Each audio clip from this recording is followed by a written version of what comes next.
Бас қаланың басты радиосында еңселі елорда хабары. Әр жұма сайын сағат 14:20-да Астана радиосынан еңселі елорда хабарын тыңдаңыздар.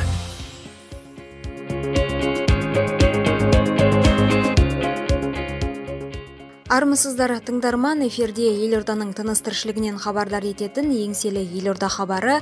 Микрофон алдында мен Гүлназ Аманғали. Бүгінгі тақырыпты елордамыздың архитектуралық келбеті, оның даму жоспарына арнамақпыз. Қаламызда қандай ғимараттар салынуы мүмкін? Миллионнан астам тұрғыны бар мегаполисті қандай жаңашылдықтар күтіп тұр? Осы және елордамызға қатысты өзге де сұрақтарға Нұр Сұлтан қаласының сәулет, қала құрылысы және жер қатынастары басқармасының басшысы Нұрлан Ұранхаев жауап береді. Сұхбатқа құлақ түріңіздер. Нұрлан Телманұлы, қайырлы күн. Қаламыз күн санап көркейіп келеді. Сонау 2000 жылдардағы Астана мен бүгінгі Нұр Сұлтанды тіпті салыстыруға да келмейді. Қызылды, жасылды көркем ғимараттар көздің жауын алады. Енді сонымен қоса елорда халқының саны да айтарлықтай көбейіп келеді. Осыған орай қала аумағын өсіру, кеңіту жоспарда бар ма? Бас жоспарға сәйкес 2030 жылға халық саны 1.200.000-нан асады деп болжанған. Алайда қазірдің өзінде біз бұл көрсеткішке жетіп қалдық. Сондықтан да инженерлік инфрақұрылым көздері мен желілерін дамытудың көрсеткіштері халық саны бойынша атап өткен көрсеткіштерге сай есептелген. Халық санының ұлғаюын ескере отырып, келесі жылы жаңа бас жоспарды әзірлеу көзделген. Өйткені қажетті жерлер болмағанша қаламыз әрі қарай өсе алмайды. Сол себептен қаланың өсуін бақылау саясаты, құрылыс салу тығыздығын қамтамасыз ете отырып сақталады және қаланың ретсіз өсуіне жол берілмейді. Яғни әзірге қала өз шекарасы шеңберінде дамитын болады. Басқарамызға көп сұрақ қойылады. Мысалы, кең байтақ дала тұрғанда неге үйінің қасында нысан салынды, басқа жер табылмады ма деген сияқты. Осы жерде айта кетейін дегенім, қаламыздың құрылысы бас жоспарға және түбегейлі жоспарлау жобаларына сәйкес жүргізіледі.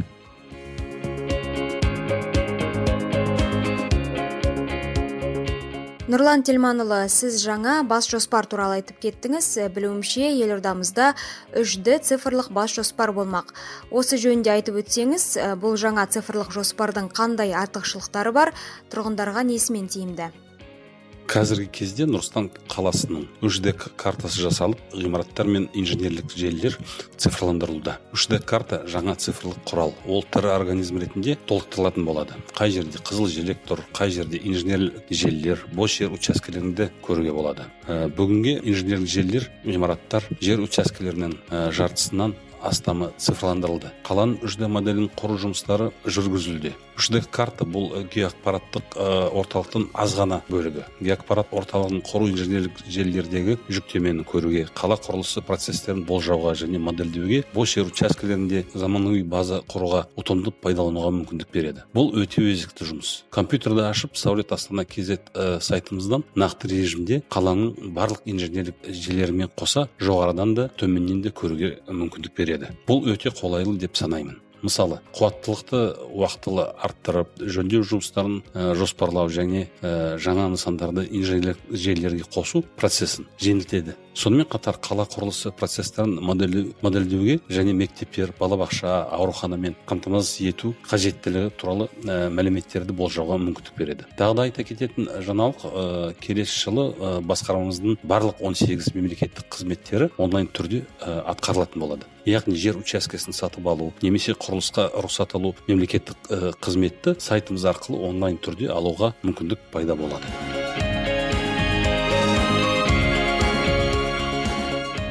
Елордалықтардың, яғни біздің тұрмысымыз жақсы болу үшін қала үнемі дамып отыруы қажет. Енді жоспар бойынша қаламызда бірінші кезекте қай аудандарды дамыту көзделген? Қазіргі уақытта жаңа құрылыс аумақтарына қарқынды кешенді құрылыс жүргізілуде. Сондай-ақ игерілген аумақтар анықталды. Оның ішінде 1000 жылдық аллеясы және метро сауда орталығы ауданындағы Қарағанды тас жолының оңтүстігіндегі аумақ, Мәңгілік ел даңғылы, Тұран даңғылының батысындағы және Хан Шатыр сауда ойын сауық орталығының артындағы аумақ, Телмон тұрғын алабының оңтүстігіндегі аумақ, сонымен қатар Асан Қайғы көшесінің бойындағы аумақты қайта жаңарту жоспарланған. Болашақта жаңа үйлер, әлеуметтік нысандар, қоғамдық кеңістіктер салу жоспарлануда. Яғни осы аталған аудандар алдағы уақытта дамитын болады. Тамаша, сондай-ақ қаланың келбетін, сырт көрінісін жақсартуда қандай жұмыстар жасалып жатыр? Бастысы әзірленген Нұрсұлтан жайлы қала мастер жоспары жүзеге асырылуда. Алдымен мастер жоспары не екенін атап өткім келіп отыр. Бұл қала құрылысы концепциясын тұратын кеңістіктік даму стратегиясы. Ол жайлы қалалық ортаны құруға баса назар аудара отырып, қалалық жоспарлаудың әмбебап құралына айналады. Мастер-план Нью-Йорк, Лондон, Стокгольм, Хельсинки, Токио, Сидней сияқты көптеген қалаларында бұрыннан қолданылады. Бұл құжат қаланың даму кезеңдерін болжауға және ресурстарды неғұрлым тиімді жоспарлауға мүмкіндік береді. Мысалы, жолдарда трафик қандай болады, электр энергиясына қажеттілік, құрылыс тығыздығы қалай көрінеді. Мастер жоспардың пилоттық жобасы 2020-2025 жылдарға арналған абаттандыру бағдарламасы. Оның бірінші кезеңі 5 көп орталықты дамытуды көздейді. Оның ішінде Ескі алаң, Бейбітшілік көшесі, Бөгенбай Батыр даңғылы, Еуразия ауданы көшелерінің шаршысы, Қосшығұлұлы көшесі, Азербаев, Қошқарбаев және Жүргенов көшелерінің ауданы абаттандырылатын болады. Өте жақсы, Нұрлан Телманұлы, қазір бірер минутқа музыкалық үзіліс жариялайық, содан соң әңгімемізді жалғастырамыз. Ал құрметті тыңдарман, әсем әннен кейін өздеріңізбен қайта қауышамыз. 101.4 FM радио толқынымыздан ауыспаңыздар.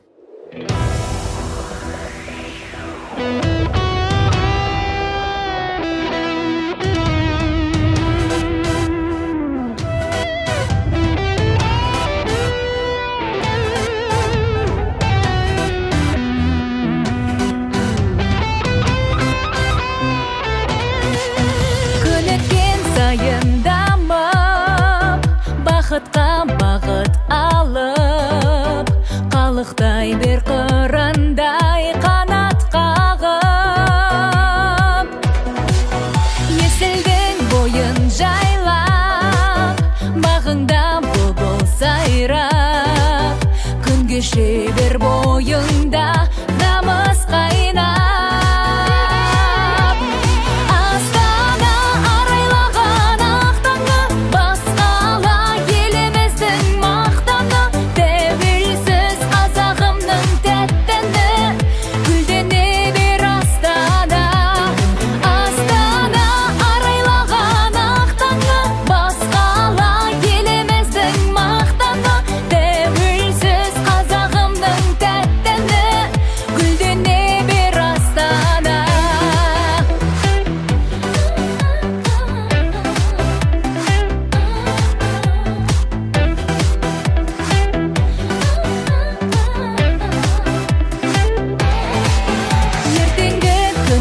Жарқын тілеймін соны әр күн, аман болсын көңілі дархан халқым. Жастарға жалын бердің, болашағыңа сендім, жүрегі сен қазақтай қайсар елдің.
101.4 FM толқынында еңселі елорда хабары.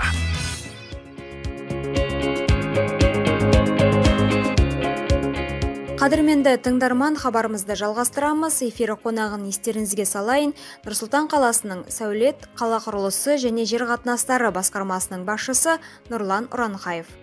Нұрлан Телманұлы, ел ордасы, жастар қаласы деп жатамыз. Күнделікті күйбен тіршіліктен шаршаған кезде көшеге шығып серуендеп, алаңға барып бой жазып жүргенді, сүйікті іспен айналысып, таза ауада спортпен шұғылданғанды ұнатамыз. Тұрғындарымыз үшін осындай демалыс алаңдарын көбейтіп, көркейту жоспарда бар ма? Осы тұрғыда қандай жұмыстар жасалмақ? Мысал, қалалық әкімдіктің алдындағы ескі алаңды жаңарту. Амфитеатр, субұрқақ, демалыс орындарын салу жоспарланған. Бетон блоктардың орнынан келесі жылы аязға төзімді ағаштар, шағын сәулет нысандары пайда болады. Бейбітшілік, Бөгенбай Батыр даңғылы, Еуразия ауданы көшелерінің шаршысы, Қосшығұлұлы көшесі бойынша жаяу жүргіншілер, велосипедшілер үшін ыңғайлы ету жоспарлануда. Кедергісіз серуендеу аймақтары, ойын алаңдары, көлеңкелі шатырлар бар демалыс аймақтары жасалады. Арт объектілерді орнату және көгалдандыру көзделген. Жаяу жүргіншілер бөлігі биіктіктердің өзгерусіз бір деңгейде болатындығын қосып айта кеткен жөн. Мастер жоспар бойынша қоғамдық кеңістіктер салу жалғастырылатын болады. Биыл қаламызда 2 көпір асты кеңістігі абаттандырылды. Сарайшық даңғылы және Гумилев атындағы Еуразия ұлттық университетінің жанында стритбол және воркаут алаңдары, скейт алаң ашылып, теннис үстелі орнатылып, халықтың сүйікті орнына айналды. Жастар сарайына қарсы бетте келесі жылы Омаров көшесінде жаңа променад зонасы пайда болады. Жаңа жаяу жүргіншілер көшесінде 2 субұрқақ салу жоспарланған. Бірінші кезең Әуезов көшесіне дейінгі аймақ биыл аяқталады. Бейбітшілік көшесіне дейінгі бөлікті келесі жылы аяқтау жоспарлануда. Бұл аумақта шағын сәулет нысандары, инсталляциялар, веложол, көлеңкелі шатырлар қойылады. Сауда павильондарын, ойын аймақтары мен балалар алаңдарын салу қарастырылған. Сол сияқты республика даңғылында 13 үй жанында келесі жылы жаңа қоғамдық кеңістер пайда болады.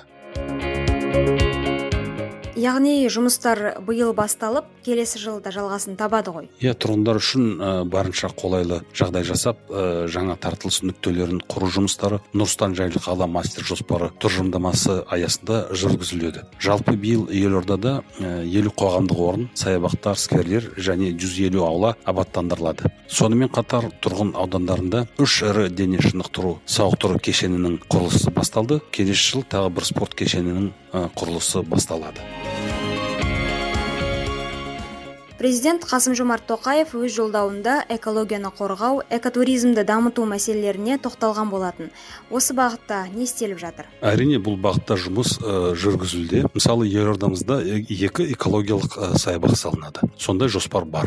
Соның бірі Талдыкөл көлінің жанында болады. Жоспарланған аумақ қаланың оңтүстік батыс бөлігінде орналасқан. Оның аумағы 5700 гектарды құрайды. Сол жерде болашақ биологтар мен орнитологтар үшін көру алаңдары мен эксклюзив білім беру орталықтарын салу жоспарланды. Осылайша инфрақұрылымды құру кезінде Талдыкөл саябағы экологиялық туризмді дамыту орталығына айналуы мүмкін. Табиғи саябақтың құрылуы қызыл кітапқа енген жануарлар мен сирек кездесетін құстардың табиғи ортасын сақтауға мүмкіндік береді. Сол жерде құстардың 200-ге жуық түрлерін, 98 өсім түрлерін көруге болады. Майбалық көліндегі 2-ші экопаркте сол сияқты тартымды орын болмақ. Ол әуежай бағытының оңтүстік шығыс жағында орналасады. Жалпы ауданы 400 гектар, су қоймалары 120 гектар. Саябақ кешенінде балық аулауға арналған жасанды қоймалары, ерекше қорғалатын жағалау аймақтары, серуендеу және велосипед жолдары, спорт белсенді түрлері үшін аймақтар және аумақтың бірегей екі жүйесін сақтауға арналған алаңдар құру қарастырылған.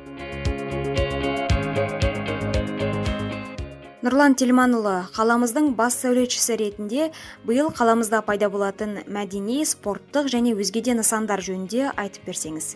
Биыл Тұран даңғылындағы жеңіл атлетикалық спорт кешені пайда болады. Ол жетім көрерменге арналған. Онда жеңіл атлетикадан әлемдік деңгейдегі жарыстар өткізуге болады. Сонымен қатар Байтұрсын көшесінде қазақ драма театры салынып бітеді. Ол біздің мәдени астанамыздың 1000 жылдық аллеясының орталығы болып танылады. Ғимараттың жалпы ауданы 23 шаршы метр, үлкен залы 640 орынға, кіші зал 200 орынға есептелген. Пайдалануға 2020 жылдың 3-ші тоқсанында беріледі деп жоспарланды.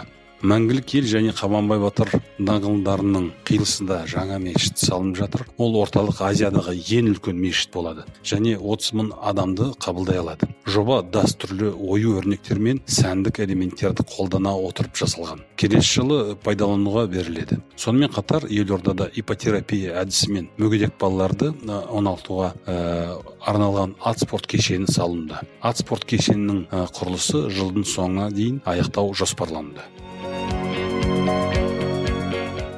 Тамаша, Нұрлан Телманұлы, ендеше қаланың көркеюі үшін жасап жатқан толассыз жұмыстарыңызға толағай табыс тілейміз. Уақыт тауып сұхбат бергеніңіз үшін алғыс білдіреміз. Ал құрметті тыңдарман, осымен өздеріңізбен қоштасамыз. Хабарды дайындап жүргізген Гүлназ Аманғали. Еліміз аман, жұртымыз тыныш болсын. Бақытты қарсалайық,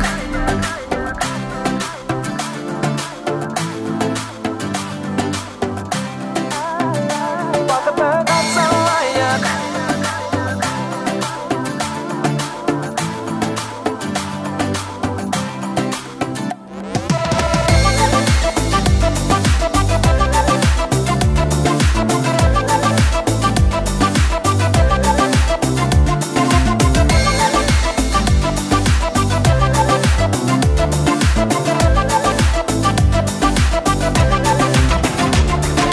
қуаныш шаттығын сыйлайтын бүгін сәтті күн аңсаған бұл ең тәтті күн, күлімдеп билейтін көңілдердің елжірейтін бүгін ең бал бақытты күн. Бақытты қарсалайық, қуана қол соғайық, әніме қане бірге қосылайық, ай-ай. Бақытты қарсалайық, қуана қол соғайық, әніме қане бірге қосылайық, ай-ай, ай-ай, ай-ай, ай-ай, ай-ай,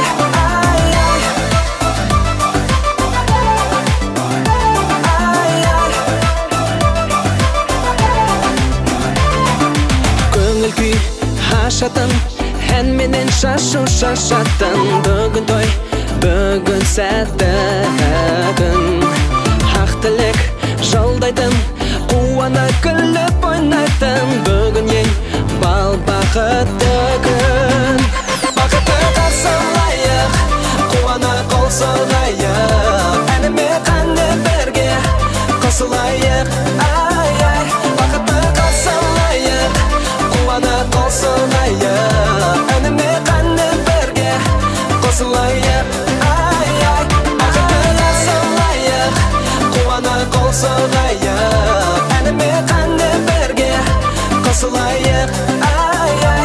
Бақытты қарсалайық, қуана қол соғайық, әніме қане бірге қосылайық, ай-ай,